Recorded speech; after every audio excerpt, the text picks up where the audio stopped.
Hello guys, welcome to Padviksha. So last videos la நம்ம professionனா என்னன்னு பார்த்தோம், இந்த professionஸோட characteristics பார்த்தோம். So next type of economic activities and ரொம்ப important type பார்த்தீங்கன்னா business. ஸோ பிஸ்னஸ்னால் என்ன, பிஸ்னஸோட கிளாஸிஃபிகேஷன் என்ன அண்ட் கேரக்டரிஸ்டிக்ஸ் என்னென்னு பார்க்கணும். ஸோ இந்த வீடியோவில் வாட் இஸ் பிஸ்னஸ் போடுறேன், கிளாஸிஃபிகேஷன்ஸில் என்னென்ன டைப்ஸ் இருக்குதுன்னு பார்க்கலாம். அண்ட் நெக்ஸ்ட் வீடியோஸில் ஒரு கிளாஸிஃபிகேஷன்ஸையும் செப்பரேட்டாக எக்ஸ்பிளைன் பண்ணுறேன். எஸ், ஸோ ஃபஸ்ட்டு பிஸ்னஸ்னால் என்னென்னு பார்க்கலாம். ஸோ இதுவரை பார்த்ததில் எக்கனாமிக் ஆக்டிவிட்டீஸில் எம்ப்ளாய்மெண்ட் அண்ட் ப்ரொஃபஷன் பார்த்தோம். எம்ப்ளாய்மெண்ட் விச் மீன்ஸ் இன்னொரு பர்சனுக்கு ஒர்க் பண்ணுறதுனால நம்மளுக்கு ரெம்யூனரேஷன் கிடைக்கிறது either by salary or wages. Profession means என்னோடய ப்ரொஃபஷனல் கெரியர் நான் வந்து செட் பண்ணி unique and special career set பண்ணிக்கிட்டு என்னோடய பேஷனுக்காக நான் செய்கிறேன்னா தட் இஸ் ப்ரொஃபஷன். அது ப்ரொஃபஷனல் ஃபீ கிடைக்கும் எனக்கு. பிஸ்னஸ்னால் என்னென்னா I want to become the owner, I want to be an entrepreneur. நான் வந்து ப்ரொடக்ஷன் பண்ணி டிஸ்ட்ரிபியூட் பண்ணணும், purchase of goods, selling of goods பண்ணணும். ஸோ இந்த மாதிரி I want to be the owner, I want to recruit employment, I want to recruit professionals அப்படிங்கிற ரெண்டுமே இந்த பிஸ்னஸில் நடக்கும். So let us see about this. Business refers to any human activity undertaken on a regular basis with the object to earn profit through production, distribution, purchase and sales of goods and services. Business activities are connected with raising, producing or processing of goods.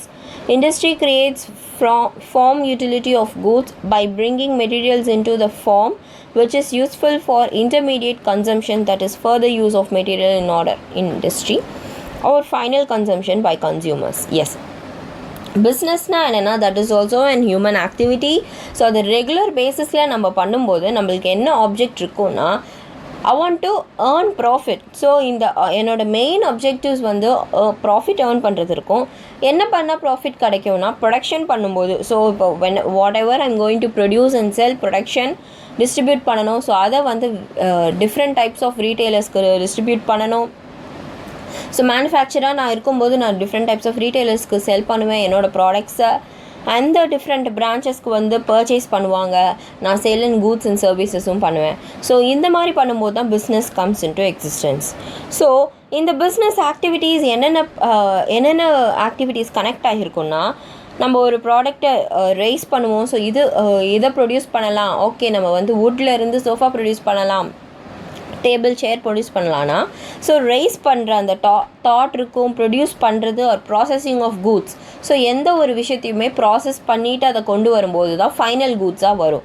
So அப்போ industry creates form utility. Form யூட்டிலிட்டினா என்னால் அதை வுட்டாக use பண்ண முடியாது, but I can use it as a table or a chair or a sofa.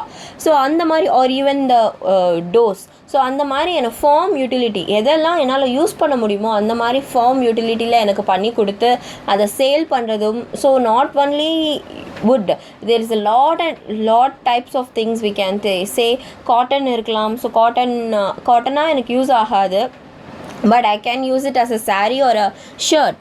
So this is how the form utility works.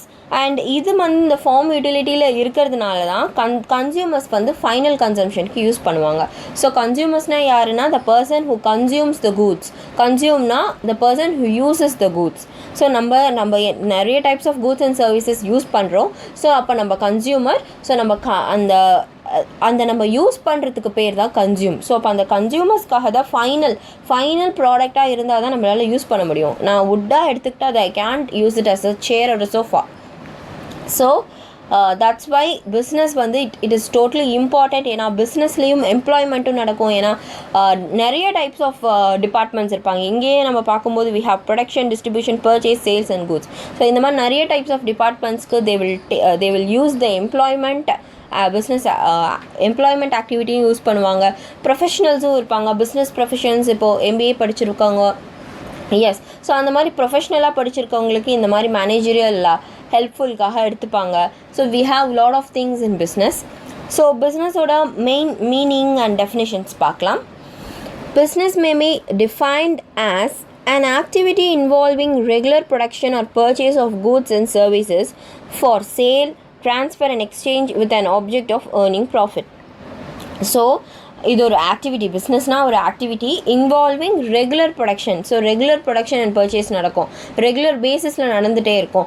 இப்போது நம்ம நிறைய we will be seeing lot of things about how the production is happening in coming chapters. So production எப்படி இருக்கும், productions வந்து பண்ணுறதுனால எப்படியெல்லாம் regular பேசிஸில் production பண்ணுவாங்க, கன்சம்ஷன்ஸ் எப்படி இருக்கும்லாம் நம்ம we will be seeing. So regular production பண்ணும்போது தான் ரெகுலர் பர்ச்சேஸும் நடக்கும், ரெகுலர் சேல்ஸும் நடக்கும். Transfer of exchange. ஸோ மணிக்கு வந்து நம்ம கூட்ஸை சேல் பண்ணுவோம், ஸோ கூட்ஸ்க்கு வந்து நம்ம மணியை கொடுப்போம். ஸோ இந்த மாதிரி நிறைய திங்ஸ் இருக்குது. அண்ட் இது எல்லாமே டு ஏர்ன் ப்ராஃபிட், இது எல்லாமே ஏர்னிங் ப்ராஃபிட் மோட்டிவில் தான் நம்ம செய்வோம். பிகாஸ் நம்ம ப்ராஃபிட் ஏர்ன் பண்ணுறது தான் ரொம்ப இம்பார்ட்டண்ட். அப்போ தான் நம்ம எம்ப்ளாய்மெண்ட்டில் இருக்கிற அந்த பர்சன்ஸ்க்கு நம்ம எம்ப்ளாயீஸ்க்கும் கொடுக்க முடியும். And we can give for the professionals also and for the labour workers also. Yes, according to James Stephenson, business refers to economic activities performed for earning profits. Yes, so ரொம்ப ப்ரிசைஸான meaning, that is economic activities. Economic ஆக்டிவிட்டீஸ்னால் employment, profession, business, இந்த மூணுமே பிஸ்னஸ்லேயும் வரும். So இந்த 3 ஆக்டிவிட்டீஸையும் நான் perform பண்ணும்போது எனக்கான முக்கியமான மோட்டிவ் என்னவாக இருக்கும்னா earning profit. So that is the main thing.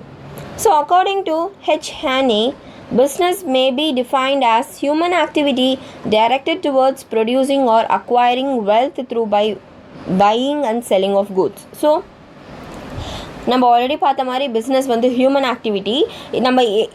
நம்ம பண்ணக்கூடிய இந்த ஹியூமன் ஆக்டிவிட்டி எது தொடர்ந்து போகும்னா நம்ம ப்ரொடியூஸ் பண்ணுறதையும் அதை அக்வயர் பண்ணுறது. ஸோ நம்ம ப்ரொடியூஸ் பண்ணுற ஒருத்தங்கன்னா அதை அக்வயர் பண்ணுறவங்க ஒருத்தவங்க இருப்பாங்க. ஸோ நான் ப்ரொடியூஸ் பண்ணுறேன்னா அதை வாங்குறவங்க இன்னொருத்தவங்க இருப்பாங்க. I'll be the owner for the production but not for the products. So நான் வந்து ப்ரொடக்ஷன் பண்ணுறேன்னா அதை செல் பண்ணும்போது த ப்ராடக்ட்ஸோட ஓனர்ஸ் வந்து கன்சியூமர்ஸாக இருப்பாங்க. ஸோ அக்வயரிங் வெல்த், இங்கே நான் வந்து ப்ரொடியூஸ் பண்ணுறேன்னா நான் வந்து எனக்கு மணி வேணுங்கிறதுக்காக, ப்ராஃபிட் ஏர்ன் பண்ணணுங்கிறதுக்காக தான் நான் இதை ப்ரொடியூஸ் பண்ணுறேன். So once again I'm going to tell you guys, இந்த பிஸ்னஸ் ஆக்டிவிட்டீஸ், இந்த பிஸ்னஸ் கிளாஸிஃபிகேஷன்ஸ் படிக்கும்போது we need to take it in mind that business point of வியூவில் தான் படிக்கணும். ஸோ இங்கே ப்ரொஃபஷனாக அந்த ப்ரொஃபஷன் பாயிண்ட் ஆஃப் வியூவில் படிச்சிருந்தா it will be easy for us to. So காமர்ஸே என்னென்னா எந்தெந்த டாபிக் படிக்கிறோமோ அந்தந்த டாபிக் பாயிண்ட் ஆஃப் வியூவில் படிக்கும்போது which is very easy to understand. So நான் வந்து இப்போ மணி ஏர்ன் பண்ணுறதுக்காக தான் நான் இந்த ஒர்க்கை பண்ணுறேன்னா, so through buying and selling. So produce பண்ணிவிட்டு நான் மணி ஏர்ன் பண்ணணும், ப்ரொடியூஸ் பண்ண ப்ராடக்ட்ஸ் வச்சு நான் மணி ஏர்ன் பண்ணணும்னா நான் பையிங் அண்ட் செல்லிங் பண்ணணும். So that is totally important for business. So these are the meaning and definition of business. I hope you all understood.